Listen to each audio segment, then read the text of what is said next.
Hey guys, welcome back to the Kampai Sugai podcast. Feels good today. It's a rainy day. Well, actually, it's not really rainy. It's Right. gloomy. It's a little bit drizzling. People say it's a storm. Honestly, Right. this whole month of February has just been a stormy month. Right. But I don't feel like there's a lot of storms lately. So Yes, no lightning. That was good yeah. for me. We were just talking about earlier. I'm like, I need some of the puppy medicine Yeah. that knocks you out when you hear lightning or thunder. It scares you. Yeah. That one storm where there was like tons of like thunder, lightning. Like it was like one morning. I thought it was like a missile or something. No. Yeah, I Thinking of the missile, the missile threat. Missile threat. That's what it was 3 years ago Yeah. in 2020. Oh, I was gonna look at Twitter and be like, "Hey, Yeah. what's going on? Are we getting bombed or something?" But Right. no, it's just thunder. But anyway, Yes, it guys, we have a really good guest with us today. Someone who's former Miss Philippines 2022, founder and executive director for the nonprofit organization Full Steam Hawaii or Ahead Hawaii. Yes. Entrepreneur who's has a handmade jewelry business called With Love Hawaii. Yes. And travel and photography business with Dual Departures, which you do with your boyfriend, Yes, my other half. your other half, and who's also the author for her new children's book, Puff Saves Paradise, which Woo! you can showcase too if you have it. I have it ready and prepared. Right on. My cute childhood puppy right there. Yes. So please give a round of applause for Miss Brittni Friedlander. Thank you, Gavin. Thank you so much for having me. I'm super excited to be able to chat today and officially just talk about some great stuff. Yeah, definitely. We have a lot to go over, but I mean, there's a ton of stuff. Well, even though I have some notes, it's very small, but I could see that we could just talk about whatever. So Yes, I was just saying right before we started too. I'm like, oh, looks like, a jack of all trades, kind of random, but I'm the master of none. But I like to do a lot of things, and it does seem random, but I think they all kind of coordinate together in certain ways. So it's been really awesome to be involved in the community and then do social media stuff and then write the children's book. So it's been really fun. yeah, it's all about like helping people. I think Right. like for me, the whole thing about like being a jack of all trades, master of none too. It's like I guess like podcasters in some way, they just kind of are jack of all trades, but then they figure out like, oh, we just like to talk a lot, Yes, but I love listening to your podcast. They're very good storytellers, and you're a very good storyteller. you. So you have a lot of people that I think we all are connected in some way. That's how we originally got in contact too, was Hawaii creators, and they're really great just communication in terms of meeting like-minded people in our community, just social media content creators, entrepreneurs, other local authors, educators, really anyone who has that mindset of making a difference and expanding their reach in the public. So yeah, I love how we met thank that you. way too. Yeah. So I love what you do. How did you get started with Kampai Sugai? Where did that name come from, actually? I've been waiting for this moment to I've ask been waiting you. for this one. Yes. It's actually a really interesting story. Kind of a shift in my whole career. So I actually was I worked for Winter Community College, which is part of the UH system, and what happened was, back in 2016, I actually wanted to do stuff for people. I wanted to showcase people, but I didn't really know like podcasts or stuff. Just wanted to do interview Right. stuff like this, Yeah. but kind of like on a shorter, like 10-minute base, kind of stuff like that. So I never even heard about podcasts until 2017. I'm sorry. Yes, they're So still thank you. very new. Yes. Yeah. So 2017 was when I broke my leg. Actually, Oh, no. August of 2017, I broke my leg in 3 different places on the job. It was pretty brutal because my leg kind of folded in. So basically, I always get this wrong. Tibia and fibula, I guess. Yeah, I think the fibula is the skinnier one. Yeah. That's how I remember it. Or I always get the name mixed up. Like I think it's tibia and fibula, but I sometimes say fibia and tibula. Somewhere in your leg, but it was somewhere in my leg. important. Yeah. Yeah, Some and important it part. broke and my leg folded. I knew it broke Oh wow. when I felt it. I heard the crack. I knew I broke it, but it felt like Yeah. a sprain. So Yeah. it wasn't that bad. But maybe my adrenaline was rushing. Maybe I just Exactly. didn't really feel the You're pain. not gonna feel the pain until later. Yeah, I just You're I at the just- hospital. No, this is terrible. Oh no. Well, okay, so after that, I had emergency surgery the next day. So I actually still just had a broken leg in the hospital for a couple days, Mm-hmm. and then yeah, and had a surgical rod put in, and then from that year of recovering into 2018, I actually found podcasts. I started listening to podcasts, a lot of comedy podcasts. So I was Yes. that's just a lot of like where I get my inspiration from. Mm-hmm. Actually, funny thing is I don't listen to a lot of Joe Rogan. Oh, he's So a big one. he is a big Anthony, one. my boyfriend, he really likes Joe Rogan, Mm. and he'll make me listen to his podcast too. And I'm like, he's funny though. He's Yeah, funny. Yeah. he's funny. I like Joe Rogan. A lot of his stuff is it's very long. It's like 3 hours based and stuff like that. But it's funny. A lot of the style I bring into this podcast is very Joe Rogan-ish. But I can see that. Yeah. but my inspirations are actually like sports podcasts, comedy podcasts. So like Tiger Belly. Shout outs to Bobby Lee. I listen to Bobby Lee a lot. And then Pat McAfee, I listen to a lot of sports podcasts. So shout outs to those two. Who actually Pat McAfee is here in Hawaii. Oh, Shout outs maybe you can get him on. I would the would love to have Pat podcast. McAfee Yes. on. If you're listening, this is the time. Yeah, if he's listening. It doesn't hurt to always reach out. Definitely. And so yeah, in August of 2018, I actually got my surgical rod taken out, and then October of 2018, I started the podcast, but it was under a different name. It was under Talk Story with Gaven Sugai. Yes. But it's interesting because during that time between like 2018 to like 2020, there was like no podcasters. Like there was like maybe a small group, and I knew a lot of them just because there was just a small group of podcasters. And from there, we just kind of just shot content out there, and I got to handle stuff like the Mauna Kea, Mauna Kea issue, of course, and then even interviewing mayors in 2020. That was interesting. Wow, that's Mayor awesome. candidates. So, but yeah, I took a break actually in August of 2020, and then I started it back up again in December 2021 under the Kampai Sugai podcast. And then Nice. since then, I've been just pushing it. But honestly, I took a break just because like I was a little burnt out, a little, I just wanted to kind of take a break from Yeah, things understandable. and then work on my other field. I work as an accountant, so that field I wanted to work It's the more like linear part of the job. more of the one that makes more money. But That's true, but this is like the fun, passionate part too. So I'm glad Yeah. you get to do both. hmm That's so cool. So yeah, I these days I tell people I use most of my brain in August or in accounting, and then I just kind of turn it off, or I use a lot of my creative brain in Yes, I was going in to say that. podcasting. But sometimes I kind turn of- my brain off. You're like, no, I'm working too hard. That's kind of like full steam ahead on what I wanted to do with that, because it's like STEM, so science, technology, engineering, and math. But then I included the arts because you're working both sides of your brain, your creative side and then your linear side where you're really objective and you're trying to make a lot of decisions, but then you also need to be creative. So working the objective and subjective sides of your brains is really good. So this is a great way for you to do that, I'm sure. That's Yeah. how I feel in a way with teaching is like my main thing. That's where my heart is in services, but then doing social media content or even including the children's book is more of the creative side of it.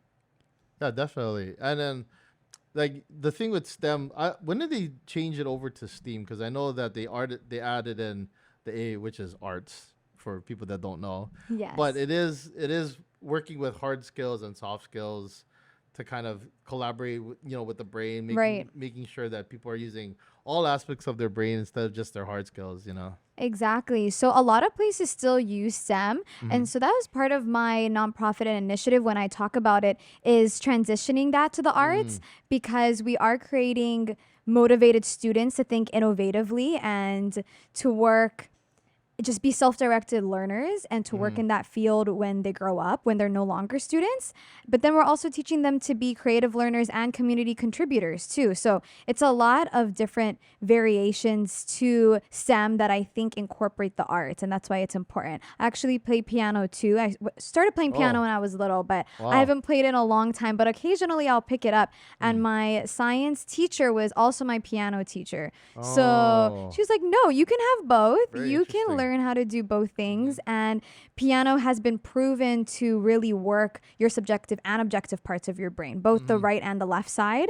So I think that's where arts ties in also. It doesn't have to be just drawing or painting, it could be musical and sculpting, or even creating jewelry, just different parts of your creative aspect of your mind. So that's what I really like about it. That's what I try to promote, because we think about math and ELA and the core curriculum, but we don't always think of the fun project-based things where students are building bridges out of Legos and school supplies in class, or even I did a monarch life cycle lesson plan with my students that they loved, and incubation set. So it's all about those hands-on projects, I think, that I really like to highlight. Yeah, it's the same thing for me. Like with so like one thing people see sometimes of me is I like to cook a lot. Yes. So I'm a very I like a lot of like Italian, Japanese. I like to Me mix too. stuff together too. Oh my gosh, that's awesome. That's my favorite food too, Italian and Japanese. Italian, Japanese. Yes. Are you Like Italian, sushi. Japanese? Just Wait, my boyfriend's Japanese, so maybe I should start learning for him. He always talks about that. He's Okinawan, but I love Japanese food, so I wouldn't mind learning how to make sushi or something. Yeah. Yeah. Or different katsus and Even stuff like that. poke something. Yeah. Well, Kelsey, I know I've showed her how to make like so with katsu. One thing I've learned is that I don't know if people know this, but for your panko crumbs, try to like dampen it a little bit. Okay. So put like some people use like you spray bottle. Yes. Yeah. And then they just kind of like soak it a little bit. But what it does is when you fry your chicken katsu, then it gets like crispier, and then the panko actually sticks to the batter a lot better. Oh, good to know. That's a little bit of a secret for. Ooh. Actually, people in Japan, they do this. So I've got to try that. I do like cooking on occasion also, or baking. So I'm going to have to add that to the list. I have like a little Pinterest board, where it's like all the cooking things that you want to try. And then I have to like gradually check them off whenever I have time. It's hard. I'm sure it takes a lot of time to cook and start the ingredients fresh and prepare them and everything. So take some time out. Yeah, definitely. And then the thing is, like, I mean, going back to like how that incorporates with STEAM. Yes. Like cooking is like a very artistic thing, but honestly, using hard skills, soft skills, using both sides of the brain, I incorporate that with cooking and then accounting, and then I tell people like there's correlations you can find with it. It is. You're getting dexterity in your hands, by Mm-hmm. even cooking a lot too. That's awesome. Food science, that's a thing. Yes. Processes like for cooking, like I always tell people like, steps, because like for accounting it's the same thing. Like when you're doing books and stuff like that, there's like certain steps you have to follow, and then you got to keep track of different accounts and everything. But then for cooking it's the same thing. You got to keep track of all your ingredients, and you got to keep track of all your That's true. your steps and everything. So there's correlations and stuff, and then like you're saying with STEAM, I mean, it's that's great that you're promoting that. Yes, I'll be honest, math was never my strong suit in school. My mom actually is an accountant, and there were times where she would just do my homework, and then my teachers. Shout out to the moms out there. Shout out to the moms out there. And, she would reprimand me and say, I can't keep doing this for you. But she just found it so easy, and she enjoys doing it, that at first she didn't mind. And this was probably middle school. But I think my math teacher started to figure it out because the handwriting would be different. And my mom's handwriting was at least a lot neater than mine. It still is a lot neater than mine. And then once you start taking tests and you're not getting 100%, your teacher's like, what's wrong? You were doing your homework fine, but the tests, they're not adding up. So I had to really learn myself, but that was the gift that I guess I didn't get from her, but math skills. But it's a lot of, I'm sure, organizational skills too, adding, subtracting, balancing the books, other people's businesses too. I'm not. What business do you work with, or are you? I don't know if I could say that. Okay. It's a secret. But I will say, I used to work at a tax firm as well, so we had a lot of individual clients and some businesses as well, corporations, nonprofits as well. Wow. So we worked with a lot of different trustees. Trustees are hard. That's awesome. For people that ever want to do taxes. Trust. Yes, it's tax season. Yeah. I'll have to message you later. Any tips and tricks, let me know. If not, I'm going to HR, the H&R block. I have some recommendations for people, but okay, good to know. We'll talk about it later. We'll talk about it later. Yeah. But yeah, for me now, I actually pulled away from taxes, and then I joined another firm, and we do It's called a solutions department. So we work with, like, I guess, clients that maybe lost like an accountant that's been super important to them. So it could be like a CFO, it could be like two primary accountants that worked at that company, Mm-hmm. and then we just kind of fill the void to help them transition into hiring a new person. Or if they just have like government grants and stuff like that, they don't really know how to work with. They just hire us to as consultants to help figure that out, for them. That's So yeah, awesome. that's cool. It's a really high demand job too. My Mm. my mom helps on the financial side with the nonprofit for Full Steam Ahead because there is a lot of paperwork that goes into it, and Mm. then it's a 501(c)(3), so any funds or donations monetarily at least, we have to figure out Mm. where that's going to be allocated, where it's going to Yeah. go to in terms of school supplies. So I'm glad I know a few people that are in that accounting world. One of my best friends works for one of the big four in the East Coast. I'm not sure what Oh, one of the big four like Deloitte is. or One of those major ones. That's what she calls it. She calls it like the big four. And she talks about how from January to huh. April, she's just not free, stressed out, working more than, 8-hour Yeah. days. So I can't imagine, but Busy season. That's what they busy call it. season. Yeah. Yeah. Which is a weird term. Right, Busy busy season. season, Yeah. yeah, and it's not summer or Christmas, it's spring, Yeah. so Mm-hmm. it's not a season that you think would be busy, but it's busy Mm-hmm. for tax season, I guess. Mm-hmm. Yeah. Funny thing about tax season, their non-busy months are November, December, and January. Oh, So okay. they're nice months. Like they just do payroll for people Yeah. sometimes.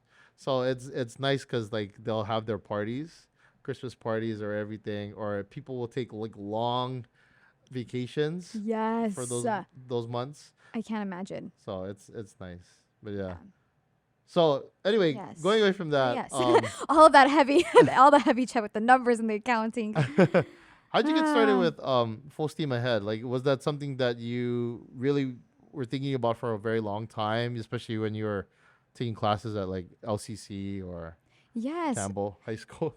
Yes, Campbell, 76 South. Shout out to my Ever Beach friends. But yeah, so with Full Steam Ahead, I became a full-time teacher in the classroom in 2020 Mm. during the amidst the COVID-19 pandemic, while I was still a full-time student also. So I Mm. was finishing up my bachelor's in science degree in education at Chaminade University after Leeward Community College. And I also had a job that I knew from a private school. They hired me to be a full-time teacher, which I was very grateful for because that led into my student teaching and being able to be paid to be a student teacher, Mm. which is rare. So with Chaminade University, they're great with flexibility, Mm-hmm. and they pretty much said, okay, well, if you have a full-time job before you start student teaching, then guess what? Yeah, you get to be paid while you're teaching full-time in the classroom that's and you're a good. student Yeah. teacher. So because that's where a lot of the teachers, they run out of funds, especially when they're a student and they're Mm-hmm. working for that full semester as a student teacher, but they're not getting paid for it because they're underneath a teacher. Yeah. So it was great because I learned a lot of independence also. But I started out doing that, and then COVID happened.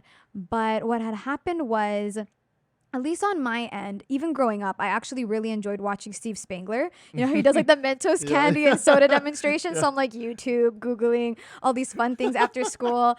And like all the other girls are like out there dancing hula. They're like playing soccer after school. I'm just like on YouTube watching all these cool science demonstrations. And we had a convenience store a few blocks down from my house. So I could just pick up the candy and the Pepsi and just like be in my backyard. So it was a lot of fun. Mm. And so for me, I loved doing the hands-on projects. Mm. And as a student, my teachers, when I would get report cards back home, would be like, Brittni talks too much. She's too energetic. She's hanging out with the boys. Like I was very, I guess, She's on tomboy. YouTube. Yeah, she's on YouTube, right? She's not paying attention. But it was because, I really liked the project-based, like three-dimensional stuff, instead of the worksheets or Mm-hmm. just doing the simple math or English worksheets in the book. Mm-hmm. So I really enjoyed science. I really enjoyed building with my hands, and yes, like kind of hanging out outside and doing all of that stuff with the science demonstrations. So I knew that that worked for me, and I always wanted to be a teacher once I was in college that could do that for my students, to give them really fun demonstrations that they would remember, because we've all been a student and we've all had a teacher, whether we were homeschooled or in public or private school and whatnot. So I said, okay, well, I really want to be a fun one. So during this time, COVID happened, and I was doing these fun demonstrations in my class, and we did a lot of hands-on science projects. But when COVID happened, we couldn't do that in class anymore. I was only on Zoom.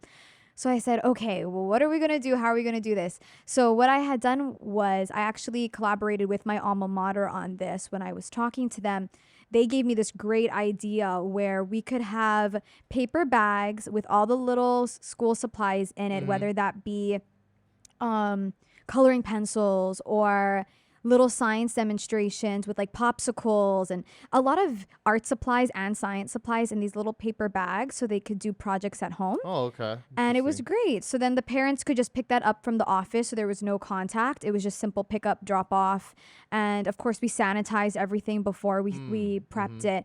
And then that really started saying, okay, we can make this accessible. We can do these projects on Zoom. And then the parents can just pick up these brown paper bags that have the school supplies in them. And it'll still be fun, right? These mysterious brown paper bags. And at the time, it was private school. So, I mean, it was funded. But then you hear of, certain public schools, especially Title I schools from the West Side, and I'm from the West Side, where they don't have a lot of funding for that kind of stuff. It's really just the core curriculum things like English and math.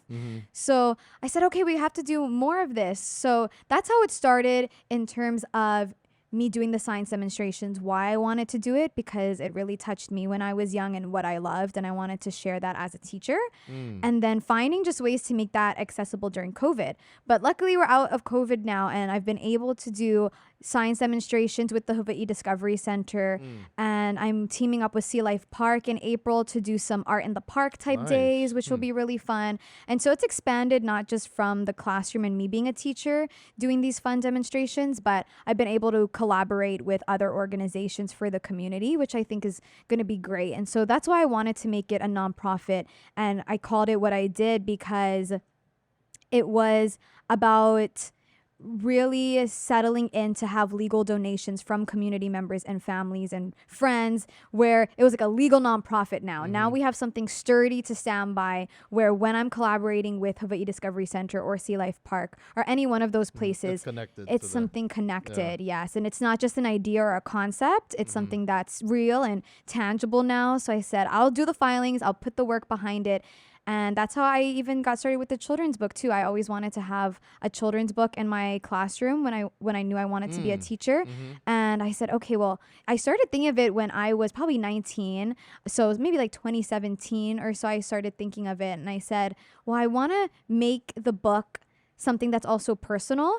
And so Puff, who's the main character in the book, is my childhood dog. And he's so sad. My poor baby, he passed away last year, about a month after the book came out. And he was an old senior dog, and he was getting sick, but it was something that was on my bucket list for me and him, where he could be remembered in another way. And kids in the classroom, they're animal lovers. Like, they love their pets. Our pets are like our family. And so it was kind of like a legacy that I got to lead on, not only as a teacher, but as a pet owner, as someone who's had this dog a part of my life for 14 years since I was a little girl.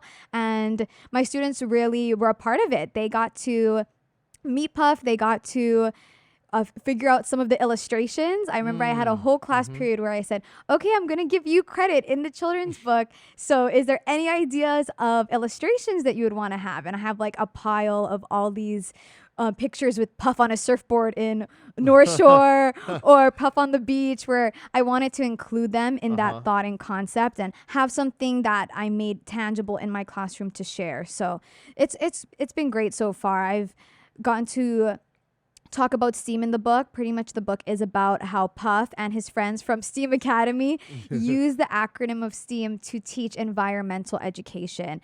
And so I even teamed up with Malama Ina Honu. They've been great. I used to volunteer with them in high school, and they're a nonprofit organization that's a turtle rehabilitation organization. It works perfectly. Yes, it is perfect. And so all of the characters in the book are real life characters. I fostered a lot of animals through the Hawaii Humane Society because I'm a big animal lover too. So we've got a cat in the book, we've got a baby duckling in the book, and we've got Puff, of course, and even my other childhood dog, Brandy, he's in the book too. But it's really about how Puff finds this turtle that's caught in trash, pollution, and debris by using his drone, his new drone technology, which the kids are like, yes, we love drones. So that coordinated and like sparked their mind too. And how he's just using his technology positively, how he's using all aspects of the acronym of STEAM to be a community contributor. How is he going to help? So Malamina Honu is mentioned in the book also, and that's been great. We have like the very last page in the book is like a reading comprehension section and a picture where all the animated characters have real life photos in the book also, so that the students are like, yeah, these are real life characters.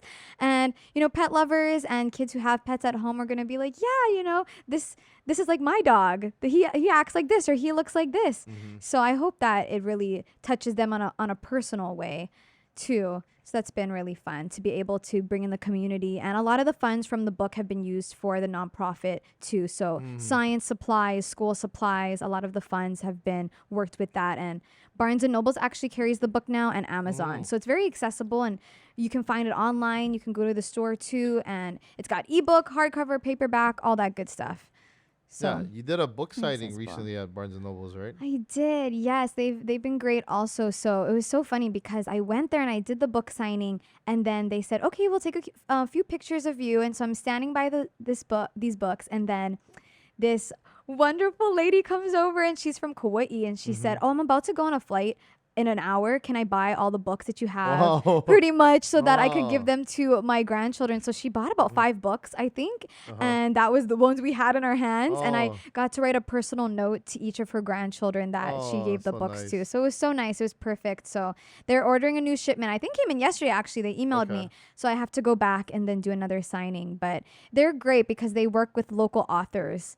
So they have a whole section in Barnes & Noble's Ala Moana where they have local author signed books where the local authors can really present themselves. Yeah. So how's been the process to make the book? Like creating it from writing it and then getting the illustrations and then even distributing it now.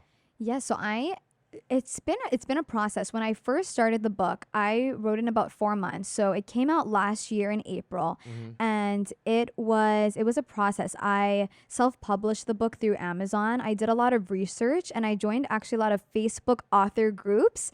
And so it was great to just talk to like-minded people and message them and be like, what works better? Should I reach out to publishers? Should I self-publish it? So they gave me a lot of tips that way.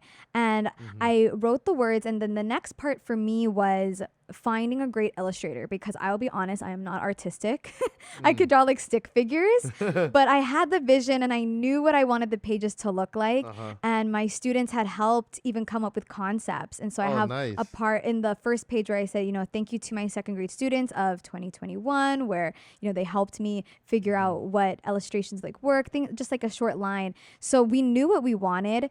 And I had probably talked to and messaged over a dozen illustrators that all gave me a sample. They were so kind. They gave me different samples of how Puff, who's the main character, would look. And so it was just saying, okay, this is too animated, or this is too cartoony, or I want him to look real, but I still want him to look cute and fun. So the students are engaged and it's colorful. So I finally found one. Her name was Nady, and she's from the Philippines, which has been great because I knew I wanted somebody that I wanted to support someone from the Philippines or Hawaii. So I messaged local authors and I reached out to a Facebook illustrator group from the Philippines, and I found her, and she was perfect for it. And she was great. And she gave me, unlimited resources in terms of, does this work? Okay, it doesn't work. We'll do it again. Sometimes illustrators say, okay, you get maximum 3 times before the picture that I create is the picture that's going to be in the book. I said, no, I do want to be picky because I don't want to go into it with any regrets afterward. So she was great. She gave me unlimited trials in the pictures. And so after the writing, after the illustration, yes, it is. It is. So thank you, Nady.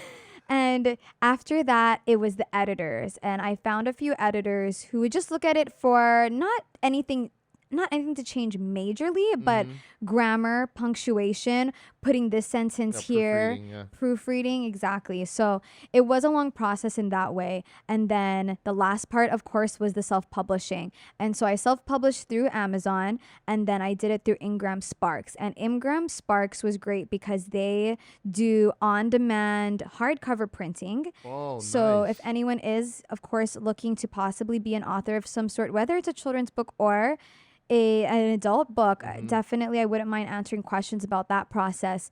But Ingram Sparks coordinated me to Barnes and Nobles. So that's how I was able to communicate with them. And then I emailed specifically Barnes and Noble's Alma Wana because I wanted to talk to a local one in person.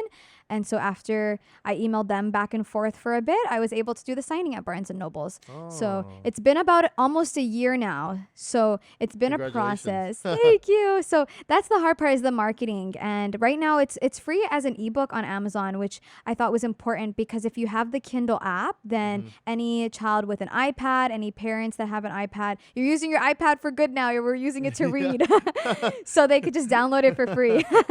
So it's got all the different variations. I've been told, oh, you should do an audiobook. I'm like, oh, I don't know. My voice. You I don't want to hear could. my voice. Oh no, you totally could. Well, So you'll I'm listen like, to your voice I after know. this. And That's you're what gonna I'm go, nervous that, about. That sounds pretty good, actually. I'm like, oh, anxiety. Maybe I'll think about it in the future. But that would be great too. Any way to make it more accessible, right? So that more students can get a hold of it.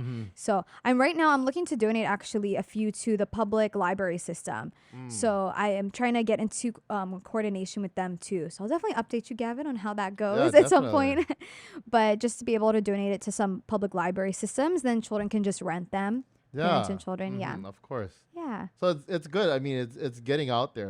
And then it's not even reached a Yes. year yet. So that's actually really good. And then rating Yes. it in 4 months. We were talking about this before, but I mean, that's Right. such a short Yes. time for It is. to create a story like that. So Yes, because at that time I knew one of my goals was, okay, my childhood dog, he was sick, and I said I want to get this out before he reaches that point where he's just too sick. I want to be able to feel like, because I had worked on this concept for over 5 years. So I'm like, I can't keep pushing it back. I can't keep pushing it back. It's one of those things where you have a goal and you have to stick to that goal and not just talk about it, but put the action put the behind action it. behind it. And so I gave myself deadlines. So that's why I wrote it in 4 months. And then after the 4 months, I was able to meet with all those other people to That's finish up awesome. the book. Yeah. So yeah, it's been good. Thank you. Yeah. So it's been a process, and then the pageantry part of it helped when I ran for Miss Philippines Hawaii last December 2021, and was Miss Philippines for 2022, because that was a great platform and networking opportunity in the community. So it really gave the service initiative aspect of it a wider and broader platform. So I also recommend pageantry to girls, because I didn't grow up doing pageantry. I wasn't a pageant girl. I think a lot of people think that, I guess, when they hear that you've Well, I ran don't in a know. pageant. You just can't So watch YouTube videos. So I don't know. Maybe now that maybe help you become a pageantry. yes, it helps you a lot. It helped me not only in networking and a great platform, but communication skills, interviewing skills, resume building. We have 10-minute interviews. So it doesn't seem long, but when you're asked hard-hitting, controversial, or political questions, it keeps you thinking. And then it helped me be updated on the news. Like, I would have the news app on my phone and have to check every day and be like, okay, I'm Oh, actually very interested in what's going on in the world interesting. today. It keeps you educated. So To all that the was a current great events, stuff platform. like that. Exactly. And you do mentorship for Miss Hawaii organization as well, for for people that want to get Yes. into pageantry as well, right? Yes. When I was Miss Phillips, so I gave away the crown to the next girl last December. And during that time, before, in the fall of last year, so the fall of 2022, I did a lot of mock interviews with the girls. Oh, good. And of course, I'm not very, deep into the pageant world. I'm like, I don't know what I'm talking about, but I will just do my best to give you any advice just from my end. I'm not perfect. I have not ran in many pageants or won a state pageant or anything like that. But it's just learning, I think, and then being able to share what you've learned, at least to help in any way. So for me, my thing was talking really fast, which I'm probably still doing now. I'll watch this back and see. But when I was doing mock We'll look at the interviews, time and I'm go, like, oh dang. my goodness, I've been talking forever, talking too quick. So I still do that, I think, when I get excited or get into it, which I think is okay. But when you're in an interview sense, it's keep it short, keep it concise, keep it clear, know who you are, know your authentic self and what your brand is. So whether your platform is education, mine was involving STEAM in the classroom more, whether it's cultural, knowing more cultural competency for others, or mental health awareness, domestic violence awareness, any of those things. It's, yes, knowing your platform and being able to speak about it and keep it concise, keep it clear. And so any of the tips that I learned in the mock interviews when I was running in the pageant, I try to share as a title holder with the girls who are running as well. So I hope to still do that in some capacity in the future. Oh, awesome. Yes. Yeah, I totally get that because like when I was in high school, so all throughout high school I worked, or I didn't work, but I volunteered at my church Yes. Oh, yes. and Awesome way to to teach volunteer. kids. So, but you know, I was like a freshman in high school. Some of them were like maybe even a couple years younger than me. But you know, I was still teaching them stuff. So, but at the time, I was very like shy. Like the person you see today is completely a different person back Wow. then too. So like I wasn't able to do stuff like this in front of the camera or whatever. Growth, But yeah. like back then was like, you know, I just kind of did it to really get myself out there and try different things. And, you know, of course I'd pray about it and stuff, but like just really like try to, I guess, try to get out there, you know, and then really give back to the community. Cause like back then there was like people that were mentors of mine that really invested that into me. So like, you know, when you're saying like, you know, for mock interviews and stuff like that, you know, you want to Yes. cut out like fluff and stuff. I had to learn all that stuff too. Wow. And then like to be more clear and concise about what I'm talking about. And of course, stuff like this helps me as well. Being in the, It does, in the getting more podcast role. comfortable, I'm sure. I know everyone on my end is probably like, oh, my heart is beating, I have anxiety. What are we going to talk about? But it's good. It's good to get out of your comfort zone like that and then just learn, right? Just expand your mind and then sharing that with others. That's great that you were able to be a mentor in that way too. I remember volunteering in my church, and that churches are always a good place, even if you grew up in a church, if you're religious or not, but that's just a strong place for service also. It's really about giving back, and if you have the resources and the time to do it, why not do it? So that's super cool. Yeah, it was pretty beneficial. I mean, like there was a lot of days that was hard for me because, you know, you know, going to school, and then like literally after that, Yes. it's like I'm gonna go right into like we're gonna go lesson planning, and then you know every weekend was like Friday we do a lesson plan, so we're teaching Friday and Sunday for like 3 services. Wow. Oh, I just thought about this. Yeah, I was like a I sophomore. was gonna say, were you doing Sunday school? I remember Yeah, I taught did Sunday Sunday school school, for a yeah. bit. Yeah. But I was like So a you're a sophomore in high teacher school. also, jack of all trades, but Yeah. you were young. I was Wow. young. Yeah. So you were a student teaching students. Yeah, I was You know? a student teaching Yeah. students. So I didn't really have like a party life or anything growing up too, which is fine. So yeah, right. Me too. I'm like, oh, I'm lame. Maybe after high Home. school. Yeah. Oh yeah. But I'm like 25 now. I'm like, no, I feel like I stay out longer. I'm also a grandma too. No, really. I go to sleep by like 9 p.m. But what was That's that? very disciplined. I know. actually. I'm like, I just get tired fast. I'm like, it sounds bad, but I'm like, oh no, but I guess because during the day, I do a lot during the day so that I'm ready to knock out by nighttime. Maybe sometimes it's like 11 p.m., which is still early if you think of That's like a early to me. weekend. Yeah. And then, or if I'm watching YouTube, then it'll be 1 a.m. Oh, Steve okay. Spangler. Still watching those Steve Spangler videos. Oh, good old Steve Spangler. That made me think that when you were talking about that, what was your first job? Do you have like a memory of like first paid job, I guess? I know my first job. I know all my jobs. My first paying job was I worked at Yes. Safeway Okay. as a courtesy clerk. How was that? Do you have any crazy stories of just Oh. sassy people? You know, honestly, It's so like a service industry. we worked at. Well, I could say this, but I worked at the Safeway at Aikahi Shopping Center, Okay. and people that know Aikahi Shopping Center, it's very snooty. You get people from like Lanikai Really? shop there and Got stuff. to So have money. Hai Makamaka Yep, kind of yep. people. Yeah. Actually, I've never encountered somebody that was rude, Yeah. but like for bagging people, they would be rude to the cashiers. Wow. So like there'd be like these pompous people, fur coats, everything coming in, Right. just getting a chocolate bar, Like you know what I why? mean? And I'm like, Right. Okay, whatever, it's Like why cool. have to be like that? It's only 10 seconds of your life. Yeah. Sometimes people aren't patient maybe. Mm-hmm. And I feel that sometimes on the road. Road rage a little bit, especially with traffic, especially when you're in the H1 going west after school times, 3 to 6. We all know out there what I'm What talking about. What do you think about the rail? Because on your Hmm. side, it's prominent because Yes. I It's an think eyesore. yeah, it's an eyesore. Mm-hmm. I would think. See, my idea was putting the rail underground. I thought that would have been a much better Hmm. because then you still have you can still view like the waters and everything. It's not an obstruction to like Right. a lot of the land up top, but of course underneath there's certain building codes. I'm guessing water That's what I pipelines was that thinking. Like, I don't know all the logistics of it. yeah. That's why that would sound like a good concept. Also, New Mm-hmm. York has that, New Yep. York subway station. I appreciate how, with the rail, they're trying to make it aesthetically pleasing in a way. Like, Mm-hmm. if you look at the pillars underneath the rail, they have like these marine fish or some kind of swirl designs. Where, like, Ariel from Ariel, the yeah, Little Mermaid. Ariel Disney characters. It's like, When you go close to the Alani, yeah. yeah, it starts getting Yeah. the branding, the marketing. The Alani paid big bucks for that.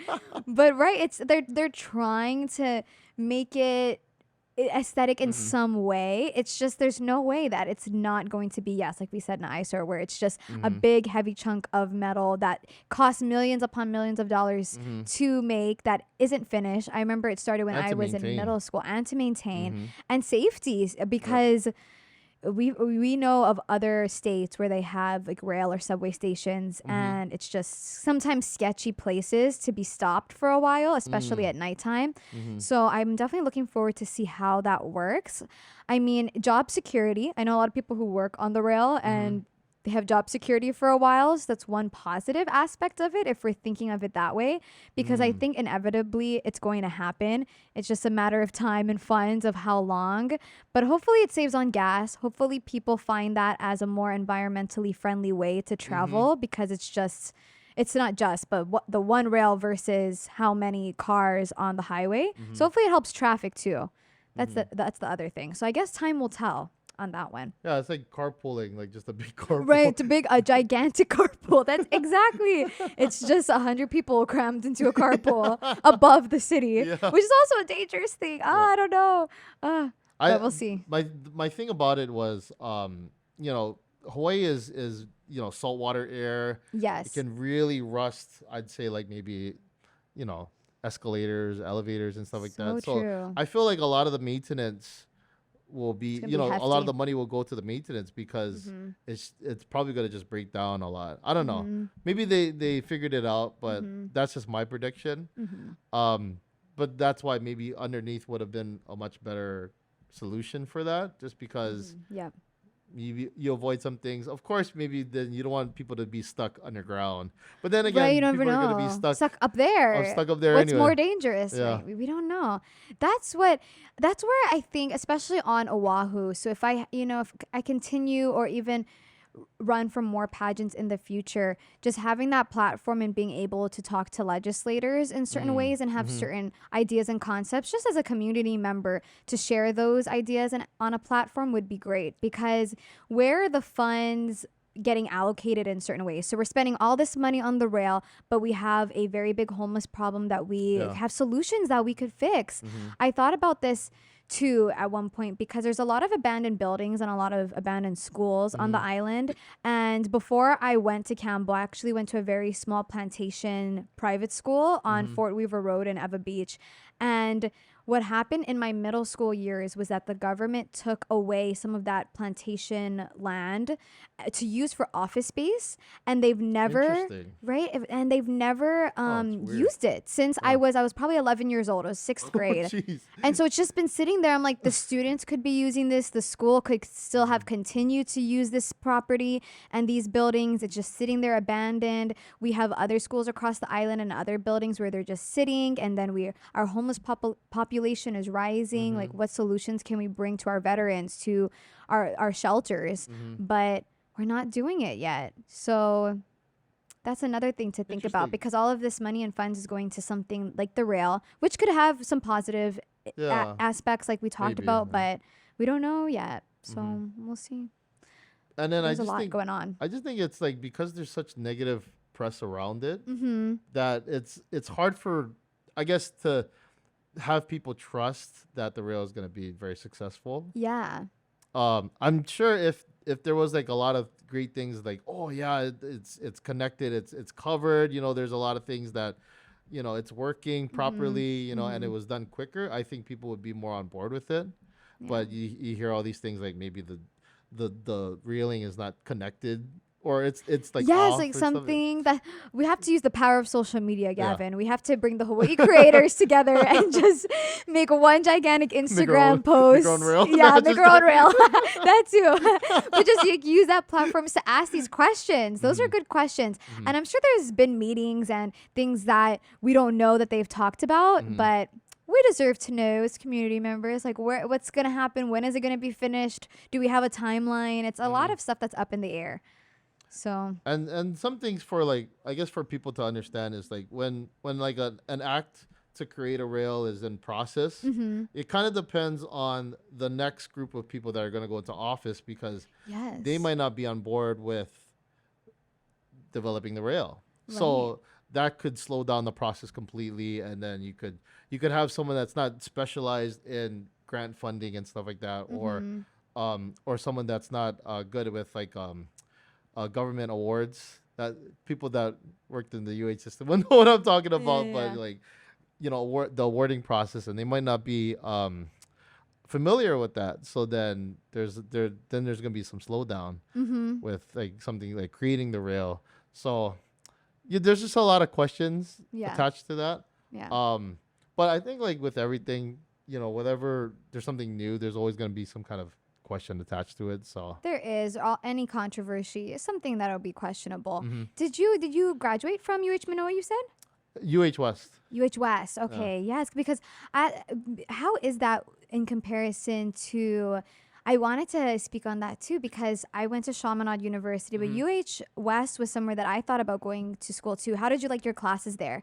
And the UH system, it's a public education Yep. system too, so it's Mm-hmm. very well known though as well. But that's the other thing, because I was able to, as a student and as a teacher, be a student and a teacher in the public and private school sectors and Mm-hmm. kind of see the difference in both. So that's just another thing that there's some controversy where it's like, where are these? We need higher pay for teachers. We Resources. need Mm-hmm. resources, funding. So how was going to UH West though? Did you work at UH West too? Was that another job you So had? You that said. one I'll talk about, because I actually did apply Mm, before I got hurt. Actually, I applied for UH West. I okay. didn't get the position, but I did get interviewed and everything. And but so the shame thing about it was, I got the interview the day after I got injured. Oh So wow. like I broke my leg, and then they called me and they're like, "Oh, you want to do an interview?" And then Like it's like I can I'm screwed hobble because in. when I'm at home now, I'm like bedridden. So Mm-hmm. Oh they no. just see me like I have to do a Zoom. I can't go in to do the interview, and I knew right from there I was like, I'm not gonna get it. I'm not gonna get the job. But I No. was considered for it, so it was a shame. But I think life had me going here instead, where I'm at now, which is Redirection. Awesome. which is great, because like um in a way I'm kind of glad I didn't get the job, just because I probably wouldn't be doing a podcast at this point. Yes, we Who knows? wouldn't be here We wouldn't be today. here today. Yeah, everything happens for a reason. I'm a big Yeah. believer in that. So, but going back to like UH West Oahu, the institution, I really like what they do there. Um, the campus is beautiful, first of all. It is. It Really is. nice. UH Manoa, I do, I actually do know a lot of people over there. It's a little disorganized. Yeah. It's easy to get lost over there. I've been a few times and I'm like, where am I going? They have the Sama Sama tea now. Oh, I wish yeah, I was yeah, there. yeah. I'm like, oh, I love their tea. I Yeah. can't get it anywhere else. There's only the trucks at Manoa. It's good. I like their curriculum over there as well. And I've done a few events over there at UH Manoa, but I think for me I like UH West Oahu better. hmm That's just personal Smaller preference. class sizes. Smaller too. class sizes, more. I feel like the instructors there are so good. They're like top notch over there Oh, that's awesome. because a lot of them they're very like I still stay connected with some of them today too. Wow. So it's really good. That's good to know. Kind And of then similar to Chaminade then yeah. too. I still talk to some of my professors. My professor last year, her name is Katrina Rossler. Thank you, professor.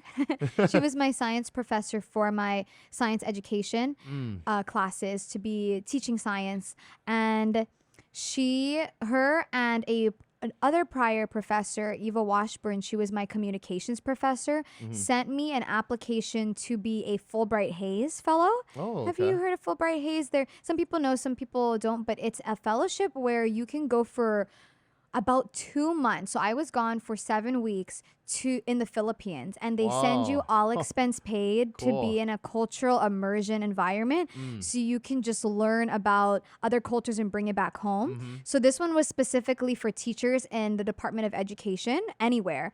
And so I applied, and they were someone who I was glad that I really kept in contact with also, and they shared that application with me. And then I applied, did some interviews, and then was able to go on that trip, and they were my directors on that trip too. So we're all adults on the trip, but we all have, the higher up adults that Yeah. are our directors and whatnot. So they came on the trip too, and it was a great experience. And so I thank Chaminade for that, because I learned a lot from that. It was, especially, you're not just going for a week, you're there for 2 months. And I was in the Visayas region, so we were speaking okay. Visayan or Visayan, Cebuano. And that was great too, because my mom is an immigrant from the Philippines. So then, Oh, and nice. I didn't know Tagalog or Ilocano. She didn't want to teach me. And so now I'm going to the Philippines learning Cebuano. And we spoke Cebuano every single day. We would have 2 hour Cebuano classes. And there are students here that are from the Visayas region in the Philippines who can connect with that, because they're a smaller population here, but they still need to have that voice where they're like, wow, I feel connected because I'm from there. And we have such a large and big Filipino community here. So that was a great experience to be able to culturally immerse. And then I learned a lot about sacrifice, because we were on Apo Island for about a week. And in Apo Island, they didn't use electricity or water for about Dang. 14 hours. So they're just very environmentally Interesting. friendly, and they're a marine sanctuary, which I think as Americans, we can learn a lot from that. Like, what are we sacrificing? And they really taught us, you don't need a lot to be happy at all. We can use the rainwater. We have a filtration system. We don't need electricity. You charge your iPads and your phones during the small time in the night, and that's it. So we learned a lot about sustainability in ourselves, and there was, I couldn't do it, but we had a big celebration at the very end, where, because Apo Island's it's maybe like an island with 200 people about, so Wow, it's a it's small small, population. very small. Everyone knows each other, and they have two schools, elementary and high school there. And with that, there was a big celebration at the very end of the trip, where they taught us, okay, Filipino cuisine. So we have the chicken, we have the manok. They call it the manok. We chop the head of the manok. We put the body in water. We pull the feathers.